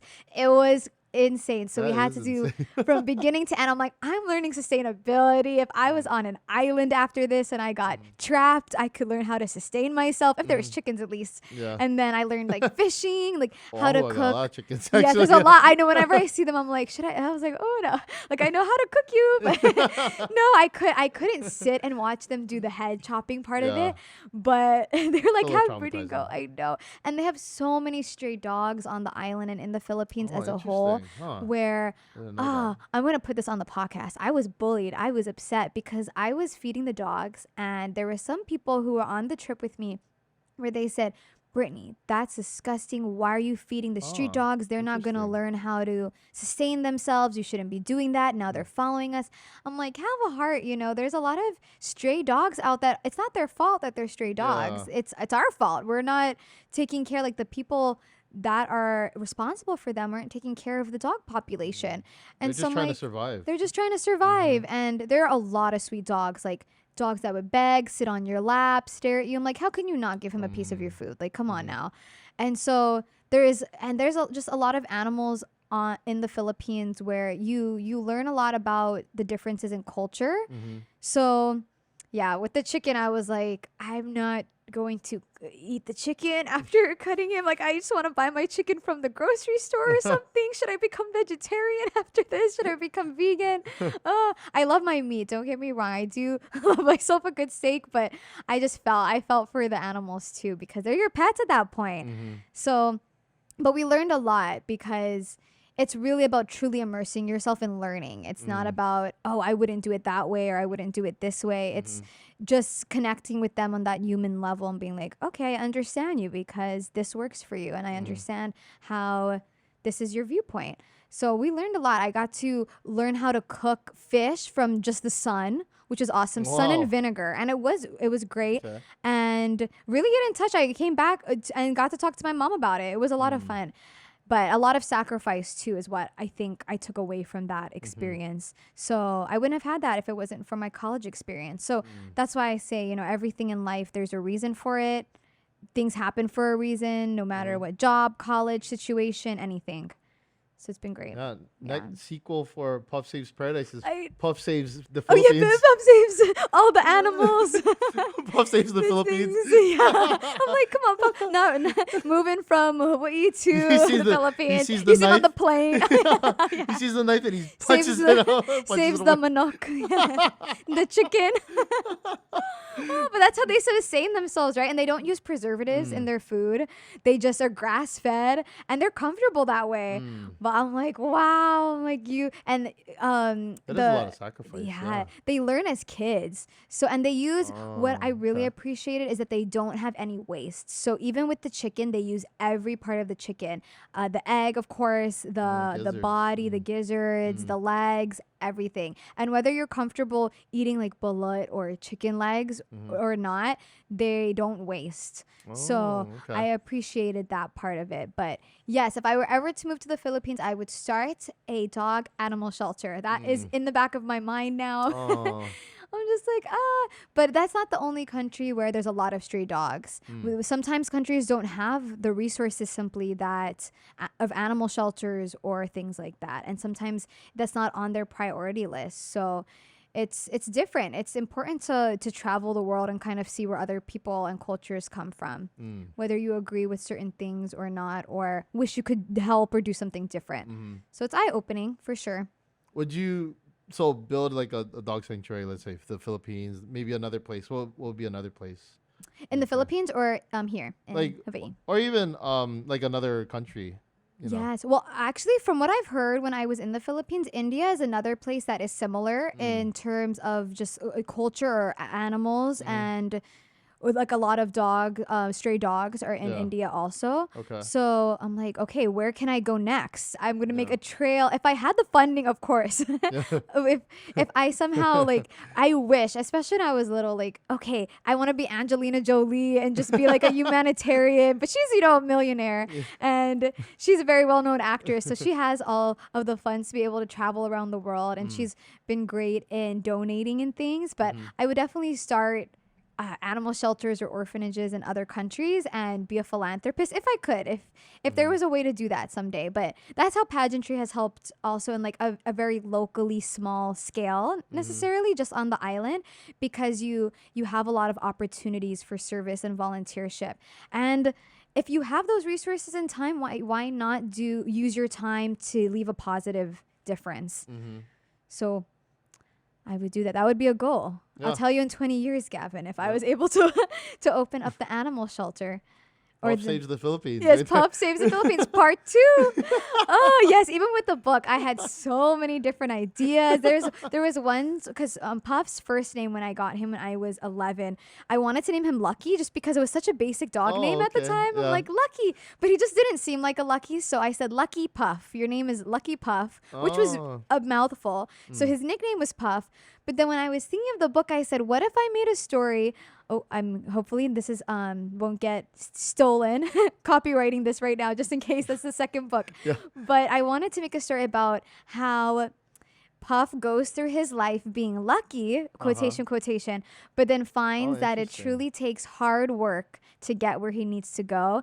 And there is a night where Puff ran away, and he was a very loyal pup, but he got under the fence, dug a little hole, got under the fence, and was gone from like 6 p.m. to 6 a.m. And we stayed up all night looking for him. Oh my gosh. And it was 6 a.m. and I'm out here like crying. And then we hear like dingle, dingle, dingle. I like look down the street and he's running down the street and comes back home. So he was gone the whole night. And so this whole time I'm like, where were you? What adventures have you been on? That was another concept. Like Puff's adventure is just using that real experience of he was gone for the whole night. And where did you see? Puff's late out? Yeah, Puff's late night out. With the The Dave and adult Buster's. version. Yeah. Dave and Buster's. He caught the bus to town. Like, where was He gambled for a little bit. He would, that naughty doggy. I was like, where were you? So that is another concept. I'm like, I wanted to, of course, to be, again, there was real life experiences. What can I talk about? And that was that night where I wish I could have spoken to him and just gotten his brain and said, where were you? What yards were you in? What, you have a girlfriend out there, a boyfriend out there. What are you Booty doing call. out there? Booty call. Like, what are you Who knows? doing out Maybe there? he was teaching Yeah. other dogs, like stray dogs, how to be a good dog. And then he's like, I'm bored. I'm going home. Yeah. It's like, oh, it's dawn. I better get home. I can't stay out all night. He was hosting a conference for dogs, you know what I mean? For He 12 was. hours. Yeah, for 12 And he's hours. like, okay, I'm coming back home, Right? He was bored. I'm like, so we'll never know. We'll never know. But that was another concept. So it's an endless I like concept. that. That's a yeah. good. Is that that's a good one? Okay. That's a good one. I like Good that. then. Have you heard? I don't know if I could. I'll say this on the podcast, but heard of that children's book that's "Go the F to Sleep"? Have you heard I've of heard that of it. book? That children's I heard book. of it. So I don't know. I don't know Yes. much about it, but I did hear about it. Hilarious. So it's like an adult children's book, but I guess if your children are Adult young children. enough, really though, because it just has a bunch of cussing in it. But if your child is not old enough to understand, and you're just wanting to have like, I guess, quote unquote funny book that you want to read, it's hilarious. So just check it out. I mean, we were cracking up when we saw that. But I said, this is a real book. Who wrote this book? And they're making money off it. It's like a very well known. I think it's like gold starred, award won book, Gosh. children's book. So Puff's Night Out. We'll see. Yeah. Adult children's book about how he did a bunch of naughty things, gambling. Oh gosh, I don't want to Out think on the about. I town. don't want to think about what he just did. What is he doing? So yes, definitely in the future, I'll think about possibly writing another book. What about you? Have you ever thought of going that route and writing Writing a some sort of book? Yeah, maybe about experiences, or even a podcast book of just some like what's it called? I guess a summary of Yeah. all of the podcasts and the storytellers you've had on, and just like that would be interesting to one-liners. tell. Yeah. Because I never really talk about like how I get a lot of people on the show. Well, I did talk about it in the last podcast, but I was talking about like referrals. I was very like loose with it, but yeah, it is a lot of referrals. And then some of the guests to get them on the podcast, it's like super. It's like kind of by chance. It's kind of like luck, you know what I mean? But That's awesome. but I'd say a lot of it is just being in the right place at the right time. And then like I tell that to everyone, just being at the right place at the right time can get you a lot of different opportunities, or and then trying different things, like you were saying, you full steam ahead, pageantry, being an educator, just doing a lot of different things, but it takes you in a lot of different journeys, It does. And I think that's the same thing with podcasting. Like if you go to a different networking event, you never know who you're gonna meet. Like we just went to a networking event yesterday. Met a lot of people, but my goal was, because for her it was like a filmmaking, like for Kelsey it was a filmmaking network thing. I just went there to drink. Like, I'm just trying to have fun. That was my goal. I was like, I'm just gonna drink, whatever. If I meet people, that's great. I met so many people there. That's awesome. Which is great. Referrals, Yeah. networking. Yep. That's awesome. I met Melissa Chang, who's I'd say she's one of the pioneer food bloggers in Hawaii. Shout out to Melissa Chang. Oh, I love the food bloggers. So I've been following her for a while, and I know of her just because, like a lot of the food bloggers today, I think they're very influenced by Melissa Chang. Wow. I have to look her up after Yeah. this. Oh my goodness. Melissa 808. Melissa I'm already 808. shouting Shout out. out. I know, there we go. Shout out. I will definitely follow her. I love following along with the food bloggers on our island specifically. And That's been she great. does like a food blog specifically. Like she does like the Instagram stuff, but she also Yes. does like her own website. She does food blog stuff and Wow. So the writing part of the it. writing part of Wow. it. So you could just read about it. That's awesome she got too. she got a degree in journalism. Very versatile. Forgot where she got it from. I want to say Shabada, but we'll talk about it later. I'll find out. Yes. Shamana, they're going to have a lot of students after this. Yeah. Maybe that's why I said Yes. Shabada. Yeah, you're About. Shout out to Shamanad. Oh, that's awesome. Yeah, because I think we're having another event. Are you going to that one? The Shaka Ramen. Yeah. It just got posted up for our mutual Our Hawaii creators, creators. yeah. Yes. Yes. I signed up, yeah. Okay, Did you I'll sign see you up? there. I didn't sign up yet. I better sign up. I just thought you show up. I gotta sign up. You I gotta gotta RSVP. RSVP. Oh man, look at me, not knowing. I gotta log on and RSVP now. Oh, I don't know if I put it, but it was on the email. Oh, shows how I'm like being organized. I need to check because I saw the message on our Discord, our app, and Instagram. So I need to check my email and I need to RSVP. Maybe I did actually. Wait. Because he posted it maybe even in January. Maybe I did weeks ago and I just subconsciously can't remember. Actually, he didn't. I might have because I try to do things quickly. This would be off the pod. Oh, I don't know. This might be on the podcast. Yeah. We'll see. We'll talk about it after. Actually, We'll cut it. but yeah, I wanted to talk about for schooling because you got into science. What was your favorite like subject in school? But like what kind of science? Like was it physics? Mine was chemistry actually. Wow, that one was hard for me. So animal science, but animal science isn't necessarily like a whole semester class. It's maybe just like a chapter in your science book. Yeah. I dedicated my teaching to a whole semester of animal Wow. science with my students last year. I had second graders.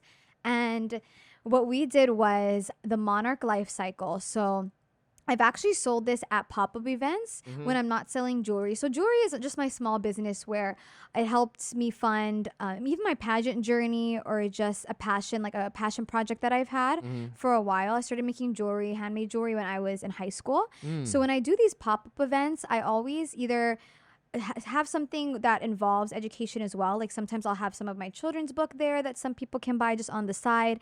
And this spring, or spring in general, I did this last year during some pop-ups, but is the monarch life cycle season. So what we did was we have these milkweed plants, and so we have these little caterpillars on them, and I was able to time it to a science where I know when the caterpillars were going into the chrysalis, and then I knew the day that the monarchs would emerge from the chrysalis. Oh wow. And so I did a whole section with my second graders where they each got a monarch chrysalis jar, and their chrysalis would emerge on different days, but they all were able to name their monarch. So they would call them, of course, it was like funny names like Bubble and things like that, where they named their monarchs just something so cute and silly.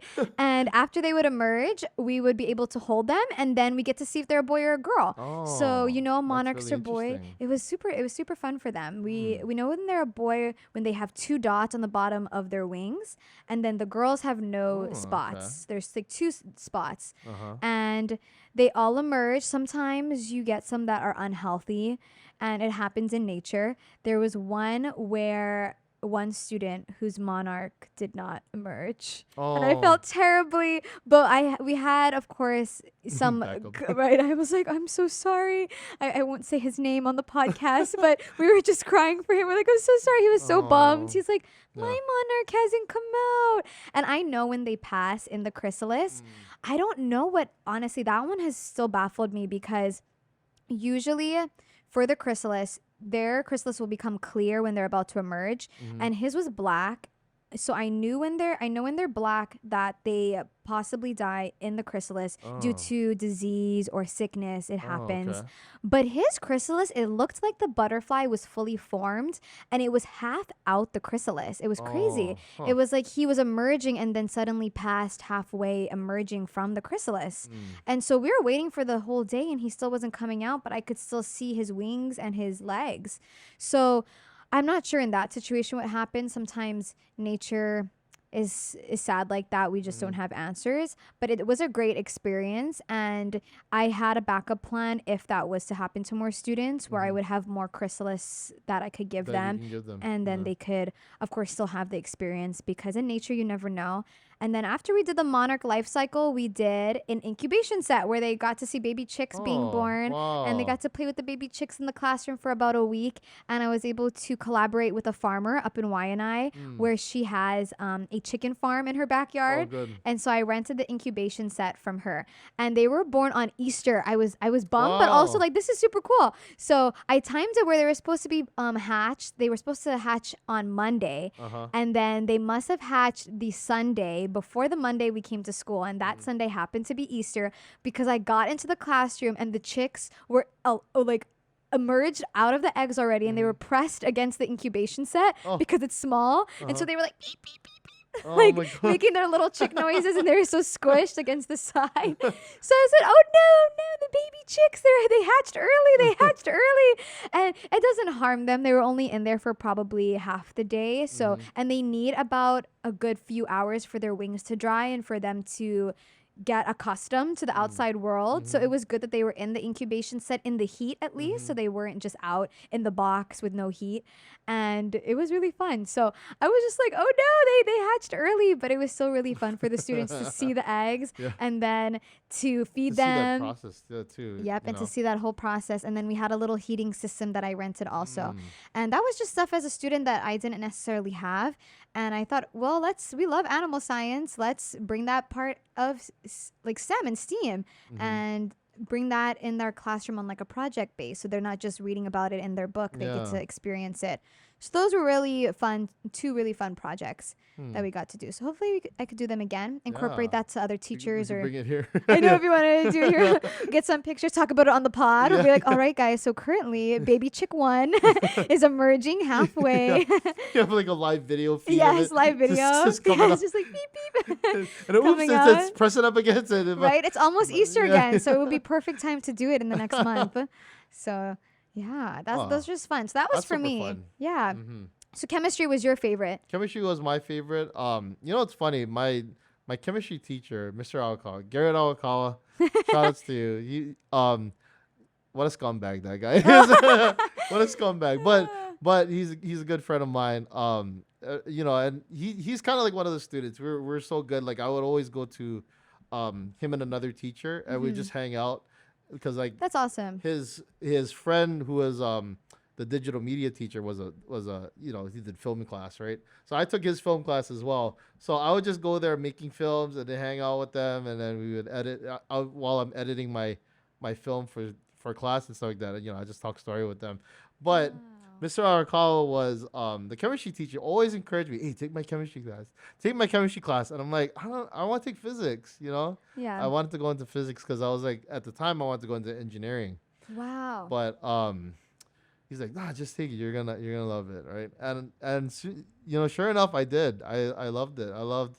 So I took his chemistry classes, like his chemistry honors classes, and then I went to AP chemistry, same teacher. But it's funny because the AP chemistry class was like 6-7 students, like it was very small. Wow. And so, but he could really show us like some cool lab stuff, some really in-depth stuff. So a lot of the things I've learned, I was able to actually teach it or help, you know, tutor students in college as well, because you know they were trying to learn like, you know, other chemistry stuff like in like 251, I think that's the one, or the higher level the classes for chemistry. So I was like, oh, that's awesome, because you're an AP advanced placement. That's hard.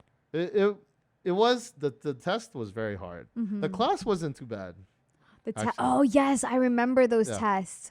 I did not take AP chemistry, but I took AP government. And that sounds AP terrible. psychology. Oh gosh. And I remember those tests. Oh man, it's the worst. Those tests, and then you're like hoping you get a 4 on them. Did you do the grading system, or it was like 1, 2, 3, and 4? I didn't pass. Yeah, me either.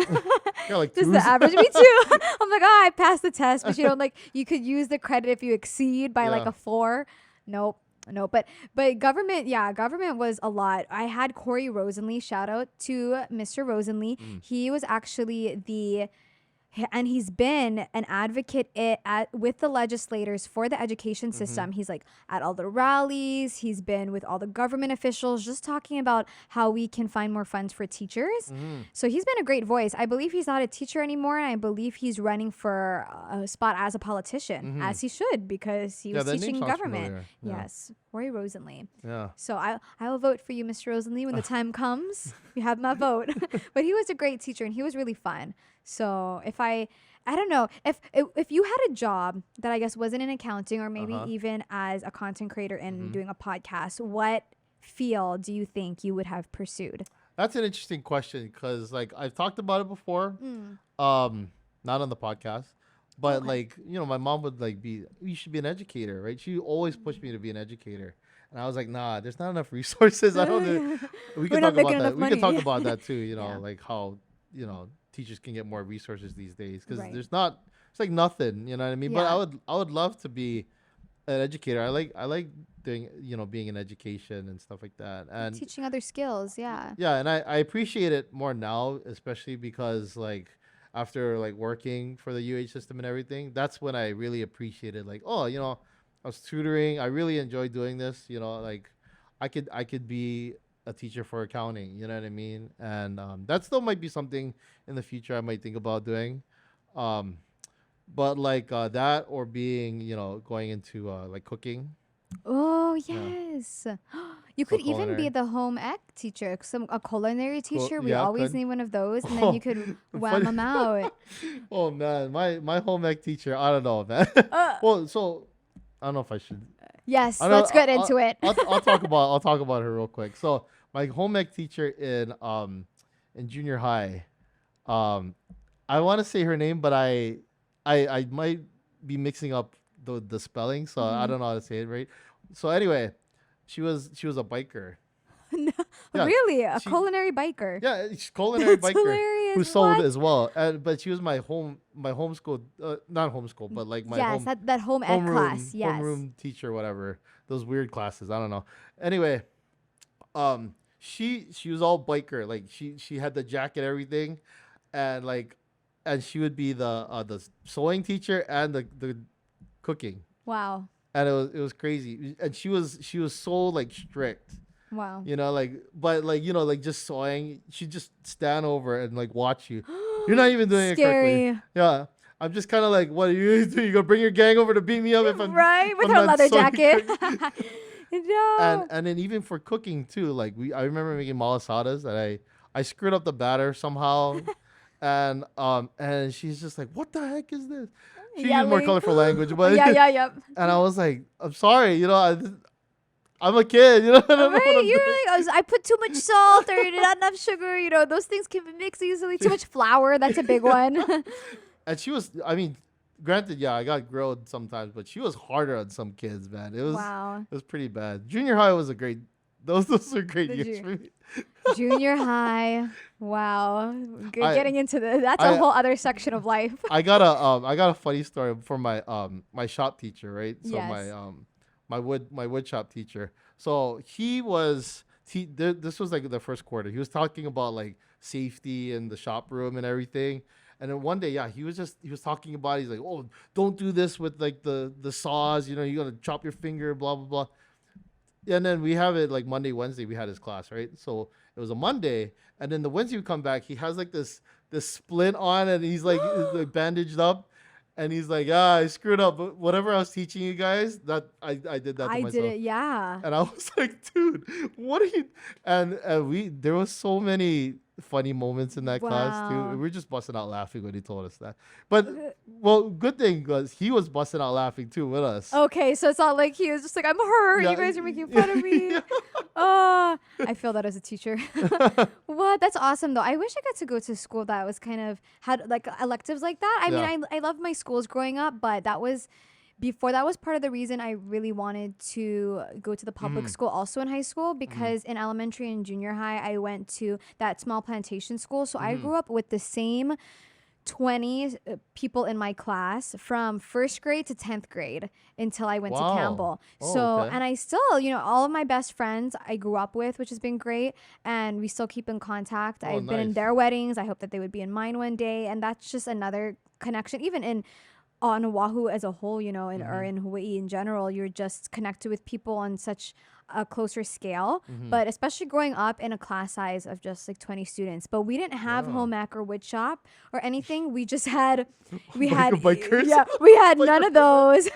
The biker culinary teachers, none of those. But we had English, math, we had, you know, science, the general stuff. Yeah. We had the, not really even school dances. It was a Christian school, so we couldn't have dances, but we had dinners. We called them dinners. Okay. So we would just sit and eat, and then we had to be very buttoned up actually too. So, oh gosh. I mean, modesty, you know, we couldn't have 4 fingers down. Okay. It had to be 4 fingers. Our dresses had to be 4 fingers from our neck hole. Yes, dresses. A little bit. It was plantation school for real. And then we had sleeves. We had to wear sleeves. We had no spaghetti straps. And the dresses had to be below our knees. And then for the boys, their shirts always had to be tucked in, even with our uniforms. Okay. It's kind of more, they had it easier. Yeah. Let's be real. Just wear a belt, have your shirt tucked in. That's it. It's like going to work. You know? Yeah, right. They're just preparing them. But I hope, you know, it taught us a little bit of discipline, but you know, we would still have students that would ditch class in school, and I was one of those. The 3 fingers down. Yeah, the 3 fingers. I know. Me too. Yep. That was, yep. And then when I would wear like heels that were 3 inches too high, I would get reprimanded. I remember having a henna. You know those? Oh, yeah, the tattoos. Yes, the tattoos that were semi-permanent, not permanent, might I add. But I got super in trouble for that. The principal was like, you need to scrub that in the bathroom right now. I need to watch. I have crazy stories about that life in another life, that other life back then. But that's, different experiences. So I wish I had culinary class. I feel like that I would have loved that. Just baking. I like to just bake for fun. And that would have been really cool to be able to do that. Yeah, it was super. It was really good fun. You know what I mean? I had more fun in the high school cooking class. Of course, because we actually did more cooking. I was going to say probably more independence stuff too, right? Well, what was nerve-wracking about that one was we had a project one time where we would have to cook a meal. We had a team. We had to cook a meal for our families. Wow. And it was nerve-wracking because I was with 2 guys that, like, they didn't even want to, like, they're the class clowns. Oh, yeah. And then I was just kind of like... I was like, come on, guys, like let's come together. Let's like try to do something, you know what I mean? Yeah. And we were just cooking something easy like spaghetti, you know what I mean? Something I'm super good at now. Yeah. But like back then I was like, okay, we could just make spaghetti, you know?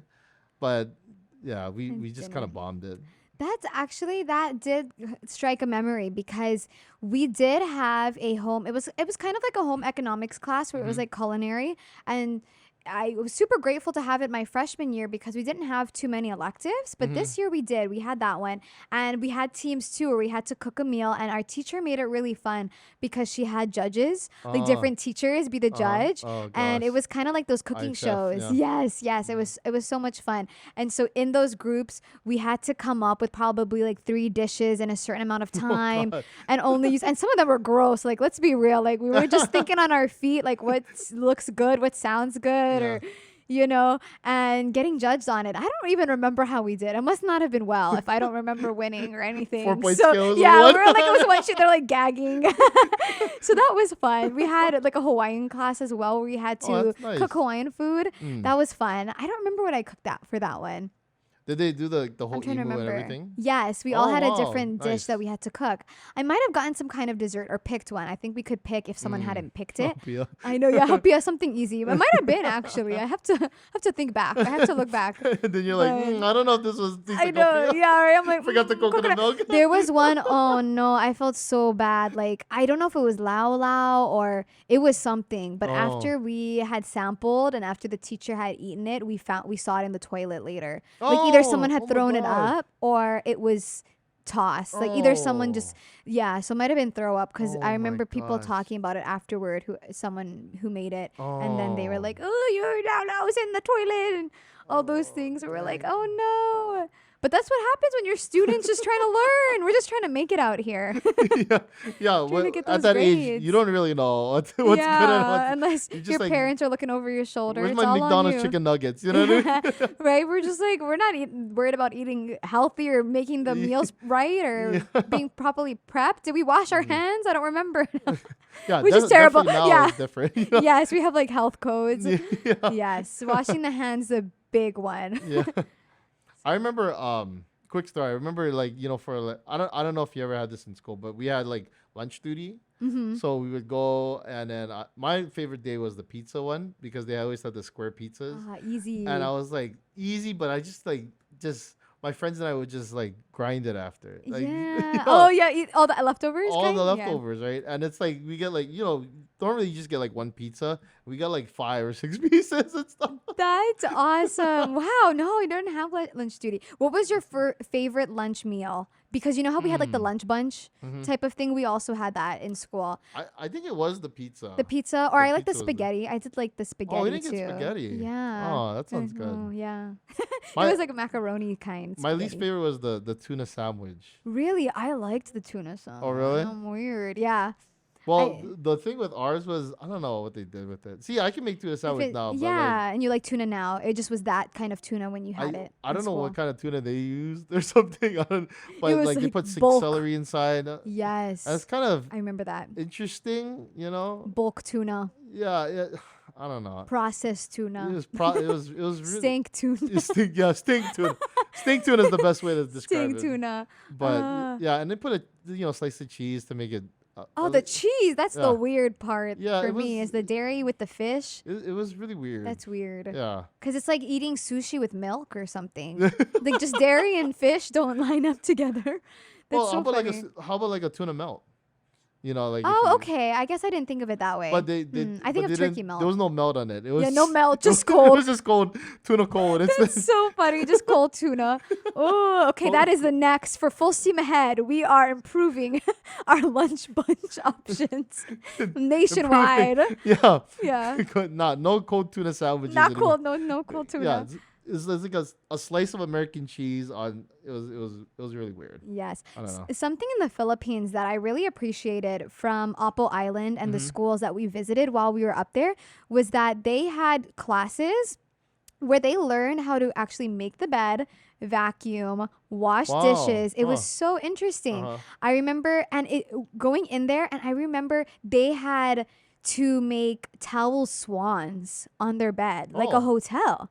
Oh. And so I go in, I'm like, teach me how to make this towel swan to the 6th grader. It was crazy. It was awesome. So it teaches them a lot of discipline. And then, of course, if you want to be in the hospitality realm, that's perfect too, because then you learn how to properly, they have certain strict codes on how to make a bed, how to make it look presentable, and of course, expanding it from there. But they had a lot of options and career development things. Like, Yeah. of course, a little room for hospitality where you learn how to make the bed, home ec where you learn how to cook, wash your dishes, drying rack, Yeah. making it look orderly, Wash your making it look laundry. nice, laundry, Yep. not just Tide Pods.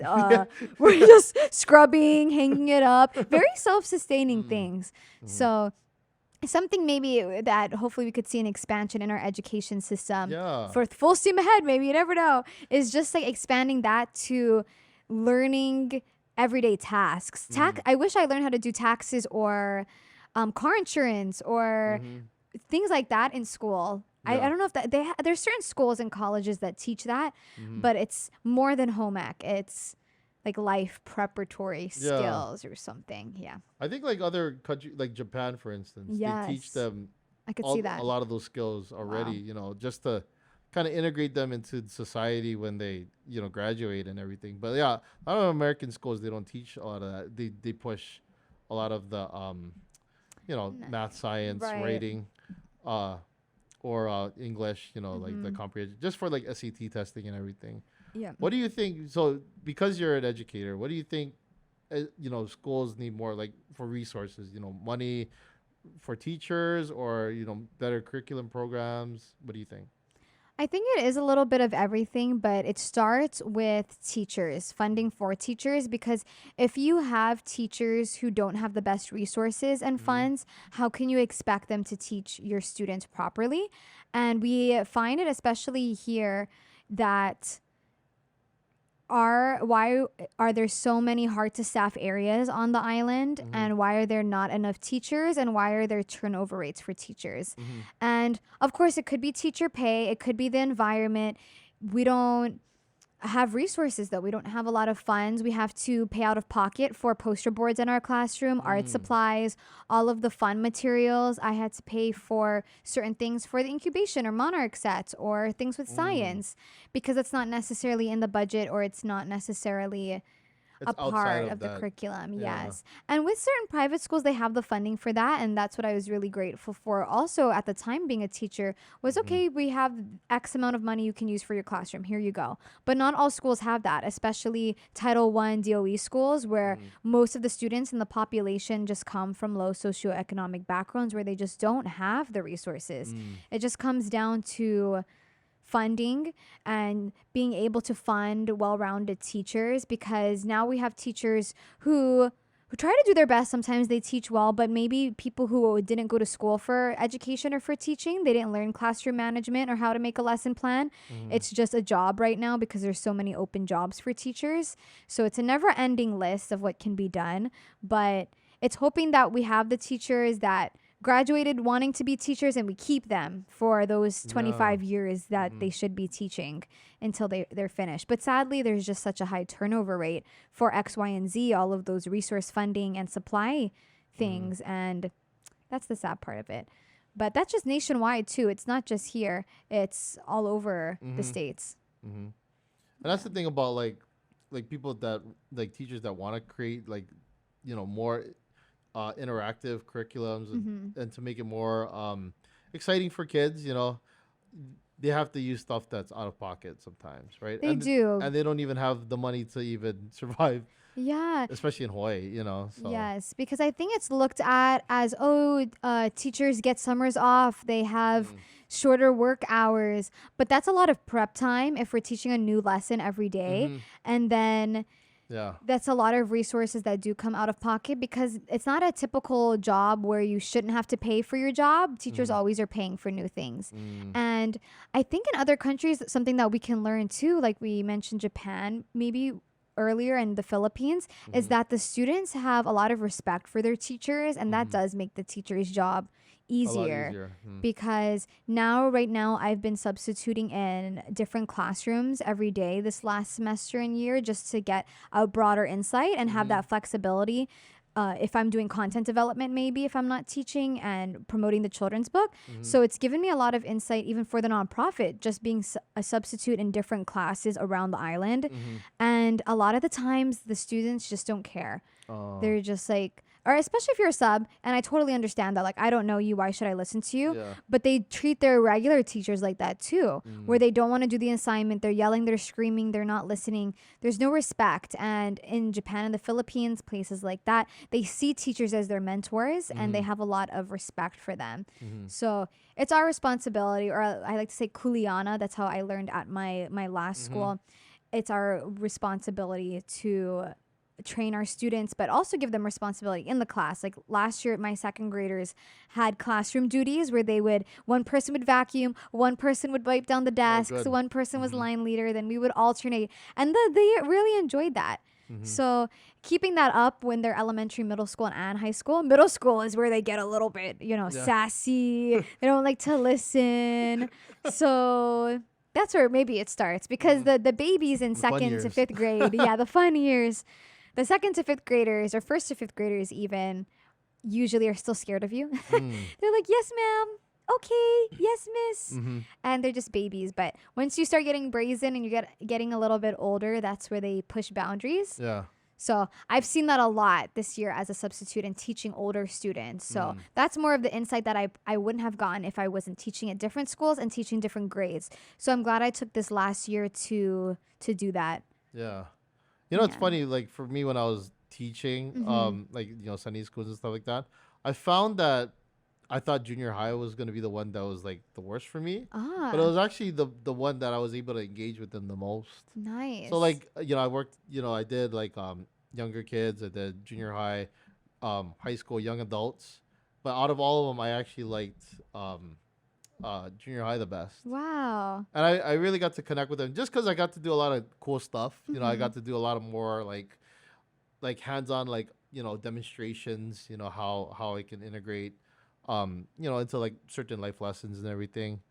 Um, but yeah, I just thought junior high was something more I connected with. That's So awesome because yeah, it's usually the least favorite. So it's if you usually the loved least it, we favorite. could use you. If you need an education job, let me know. But that's awesome. And there's a lot of boys out there who need a strong male figure, Mm. and we don't have a lot of strong male teachers. So, Mm. and middle school is a really important time in their life with development. So that The would be a great transitioning. pathway. Mm-hmm. Yeah, if you ever want to volunteer somehow Yeah, at one of our events, I'll let you you know. and No, I Kelsey, would. let me Yeah, know. yeah, I would. Because the Yeah. boys, they need a good role model too, not just Mm-hmm. the girls. So Yeah, that's good. yeah, I'll That's let cool you to know. know. Yeah, Yeah. I like volunteering for stuff like that. So That's awesome. definitely. Yeah, and we like to do, cool experiments. Well, have you heard of elephant toothpaste? It's the scientific term is the catalytic decomposition Kind of of heard about it. hydrogen Yeah. peroxide. Uh huh. It's like where you mix your hydrogen peroxide with a catalyst. So that Uh could huh. be potassium iodide. It's another chemical that speeds up the process. Mm-hmm. And you mix it together and it just like volcanoes up. Yeah. It's a Mm-hmm. cool one. It's a cool one. The kids love that one. And they always like to try to touch it. I'm like, you're going to burn your You're little gonna burn your fingers. hands. Yeah. Yeah. So you got to at least wait. And then I give them gloves and they could like, boop, just one tap, boop, after like 6 minutes We of did waiting. in chemistry in Mm-hmm. EP chemistry we did a bigger one like that, Wow. but it was like I don't know if it was legal. We could do that in the classroom, Probably not. but Yeah. like it was like that, but it was like the whole counter, Really? and Wow. it overflowed, and That's awesome. we are nervous because my teacher tripped and he almost landed into it, and I Burn was like, face. whoa, Ooh. dude, you You're gotta gonna be under that shower. You know those showers where in case you yeah, mix, you yeah, gotta like spray yeah, yourself. the chemical The shower, yeah, the one you hopefully never have to use, but they briefly go over at the yeah. beginning of the year how to use it. But Yeah. he tripped and he barely missed it, and I was like, dude, you gotta watch out, man. Right? You're the teacher too. You gotta Yeah. be more careful than that. That was actually so part of the pageant was that I had to do a talent. And at the time I said, I thought of piano and then I said, okay, no, I'm not doing Mm-hmm. piano. I had a few reasons why I didn't at the time. Mm-hmm. And so I said, I'm gonna do science. And so I did that experiment and Oh, then I okay. did a fire science experiment. And Oh, that is cool. that's how they told me my points went up was with the talent that brought me above because it was just something different. Mm-hmm. And it's always about how you go about it too. So I did like a fire science demonstration where I like lit my hand on fire and then I threw it into like a bucket. Oh, Yes, like so that was fun. It's like the the soap. gasoline. Yes, Yeah. the soap. You Mhm. you know your science stuff. Yes. So it's like the butane bubbles, Yes, and the then you like butane bubbles. boop, Mhm. and then you could like throw it into more Mhm. butane. So that one was really fun. And so that one I probably wouldn't do with students, and I haven't yet, Yeah. especially young ones.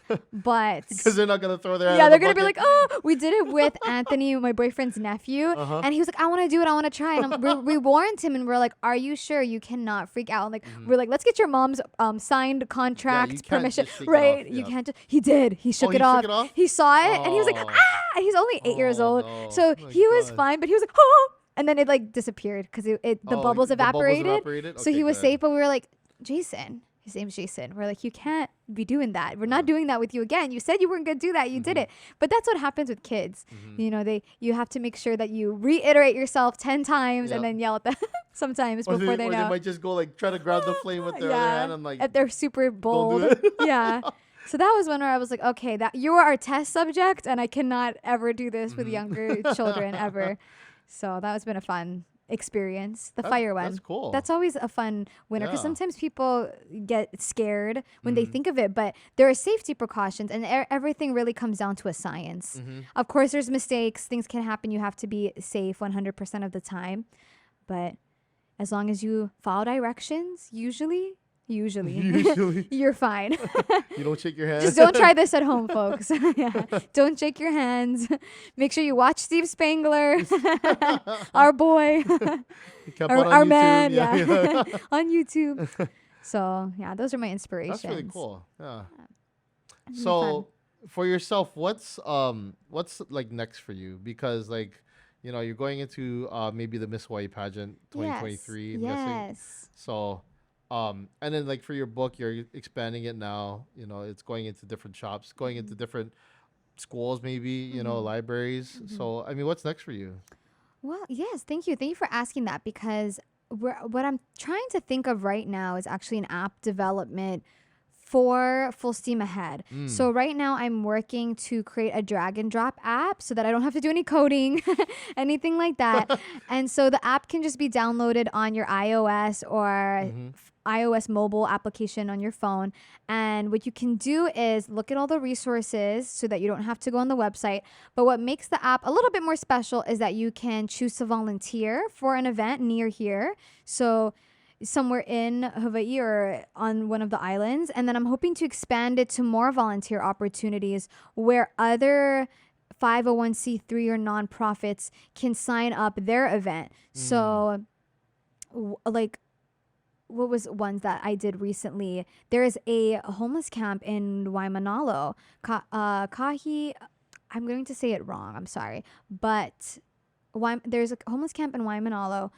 Kahi Mai Aina, I want to say, Mm-hmm. if I'm pronouncing it correctly.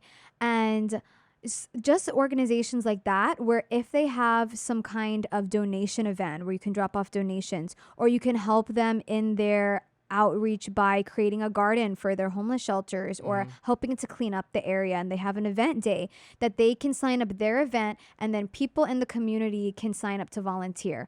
So it's just an accessible where they can volunteer near here for events that have to do with education. It could be with shelters. It could be during the holidays if they want to work with the Salvation Army, anything specifically or broader scoped across the islands or throughout the year where they can just volunteer. So it's a service initiative that I hope can be expanded. And with that, I think this year, that's what I'm going to be working on, along with the Miss Hawaii pageant and working on my impact that way. But what I'm super happy about is that I was actually able to partner with some great sponsors this year too for that as well. I think nationwide, when I'm not teaching, I like to do content development with my boyfriend Anthony too. He's a photographer, and so we'll collaborate with brands or we'll stay with hotels and we'll do content for them. Yeah. And so I've learned that way and networked with a lot of businesses that way to help in pageantry also. So right now I'm partnered with Portia and Scarlett, which is a couture clothing company. So they do evening gowns, they do cocktail attire, and they're internationally actually. So they gave me a bunch of dresses that I'm hoping to share on social media soon and just expand my partnerships further. So that's on the pageantry end. But then I'm also partnering with Donors Choose, which is a crowdfunding platform to fund my initiative further nationwide. So I have a lot of partnerships in the works that I hope will work out for the year of 2023. Whether the pageant journey works out or not, those are some of the goals. It's just to continue what I'm doing, continue the partnerships, continue collaborating with great businesses. That's another passion I have, is just working with like locals. And even being on this podcast. So thank you so much for having me. And Thank you. just being able to network in different ways. So hopefully the app is my next step in particular with the service initiative.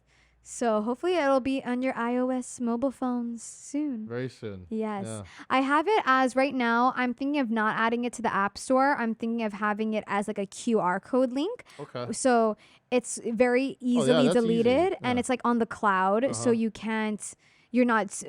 don't have space on your phone. You don't have to worry about it. Right. So you're just like QR code, add it to home screen, and then it's there. So it's like a forever website, but an application that's on your phone. So you're not typing it in. Or it's not it's just quick, easy, and you can volunteer anywhere, specifically with our nonprofit, but any of the nonprofits on the island.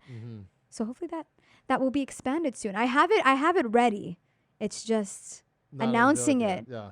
So now I've announced it and having it available to everyone because it's like in a tight circle right now where I have certain people that have it and we're just working with it. I want to make sure that it works well and people are interested in it before I post really about it and then you got tell your everyone, beta testers, just like test it and stuff like that. So it would be great to have just a bunch of organized volunteer events that community members can volunteer for whenever they want. Cool. Okay. Yeah. Wow. We'll see. That's very exciting for you. Yeah. And Yes. thank you for coming on the show. Thank you Thank for you, sharing Gavin. your story. I mean, we had a lot of good laughs, and then we, We did a lot yeah, of memories, our jobs, students, being a student, what yeah, our differences, and in how our hmm schooling was. Yeah. definitely. And right now, we're gonna take a break so we can actually prepare the our drinks. Yes, So yes. We have a we'll fun be right drink. back, guys. Yes. Thank you.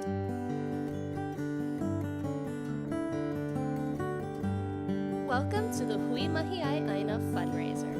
This fundraiser is a chance to support Waimanalo's local artisans, food vendors, and craftsmen. Hui Mahiai Aina is dedicated to providing housing for our homeless community in Waimanalo, as well as a chance for the residents to provide goods and services.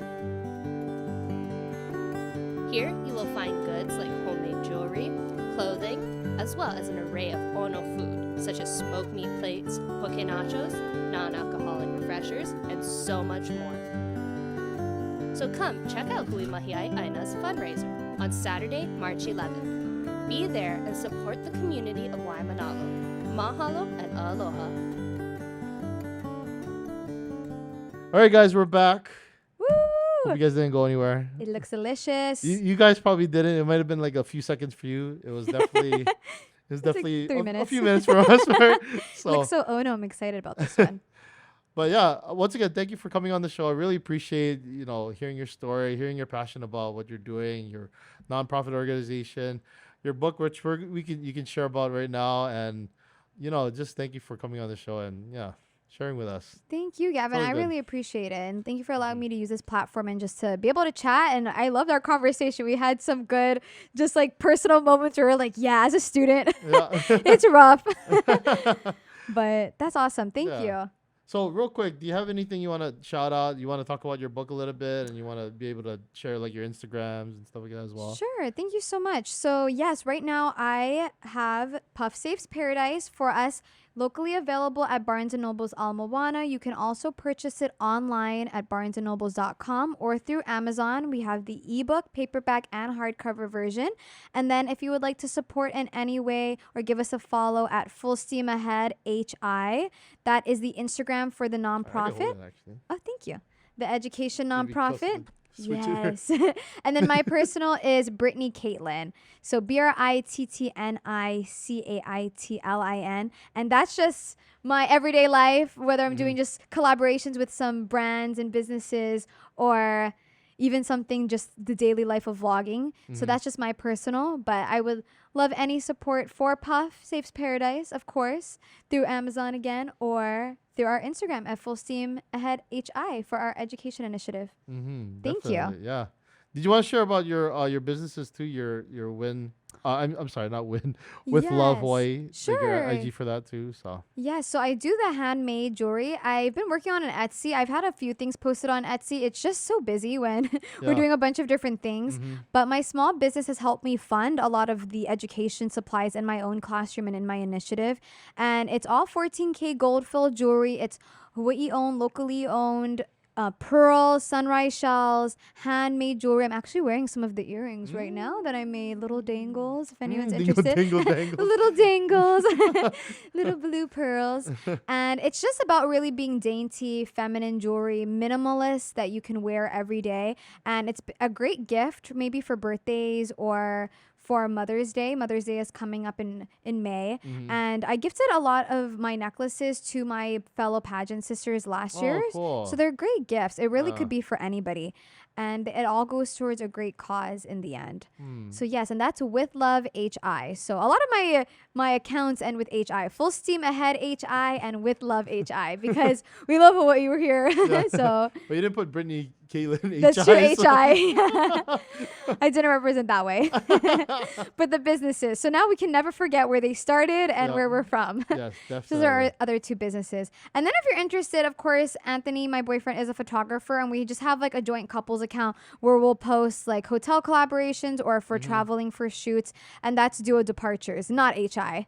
Not Just HI. Duo Departures. Well, it's a travel one. It's a so, travel one. you know, So you can we're go anywhere. departing anywhere. Yep. But you're coming from Hawaii We're anyway. coming right. We're coming from here. I know when I'm email, I'm like, aloha in all my emails. But that has been great. So yeah, if anytime we even want to talk about that whole aspect, Anthony could talk about it more. He's a Sony photographer, so he's of been able course. to travel These are all for Sony Sony. cameras too, so yeah. I actually noticed that earlier, and I was gonna mention it, and I forgot. He would love it. He'd be like, "Chef's kiss to all your Sony cameras." We were, I'm a Canon girl, so I'm a trader. We were Canon people before, but the reason why we have these cameras specifically, and I did a lot of research before I bought all of them, all this equipment, but these Sony cameras, they're A6600s, which if you're a podcaster, this is a good thing to think about. Yeah. A lot of cameras, they cut off at 29:59 in their recording time. Oh, wow. And it's not because it's a limitation on the camera. It's actually a tax based on like a European tax. And it says that if you go over 30 minutes or more, you get taxed a different bracket. It becomes a different type of camera. So these are all DSLR cameras, but because they're like Japan made specifically, they can go beyond that 29:59 limitation. Which is very important for podcasts or vlogging or anything like that. Vlogging, That's stuff that if you do Anthony long does form too. stuff, yeah. Wow, that's awesome. And these have really to good know. stabilization. I'm just kind of selling Right? these No, ones, yeah. Mhm. Sponsor us, Sony. Oh yeah, sponsor. Yeah. Yes, Sony Yes, sponsor. Sony. Yes, Anthony got into the Sony realm. Maybe I'll leave that story for him from a really good point because he started maybe 2015 and he was one of the first Hawaii photographers to start with them. So he got in the ends before it started to super boom. So he was able to travel with them. And so he's been in their ambassador for a while now. But he's gotten a lot of opportunities to travel. So I can never go on those trips. It's all just for him. But I love hearing the stories. So that's been cool. Yeah, awesome. Shouts to Anthony. Yeah, shout out to Anthony and Sony. And Sony. Shouts to Sony. Yes. Yeah, if you want to sponsor Right? both of us, Yeah. we're gonna selling need you guys, that. you know, and Canon if you want. Oh yeah, I Canon. don't mind me Canon. Talking about Sony so much. That was actually the first conversation me and Anthony had. I was like, oh, you're a photographer. That's cool. I'm like, what kind of photographer? He said Sony. I'm like, oh, I'm more of a Canon girl, but that's okay. And he said, oh, like ew. And then we obviously got over it. Literally, our very first conversation, I was like, and then it was so funny because I said, he said, what are you going to school for? And I said, education. He said, I know everyone goes to school for education. And I said, no, like that's my major. It's like teaching, like it's not for an education. So he was like, oh, this is just awkward. But it all worked out. Canon and education, interesting. Yeah, Canon and education. That was his takeaways. Good times. Good times. Yeah. Anyway, Brittni, Thank you for coming on the show. Everybody knows at the end of the show we always do a kampai, just to cheers, Woo! just to finish it all off. So this is to you, your success. Good luck in the pageant. I'll be rooting for you, appreciate it. definitely. And then for full steam ahead and all your collaborations, what you're doing. Puff Saves Paradise. Puff I don't Saves know which camera, but Paradise.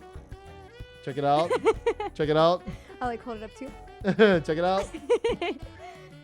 Thank you, Kampai. Gavin. Kampai. Let's try it. I'm excited.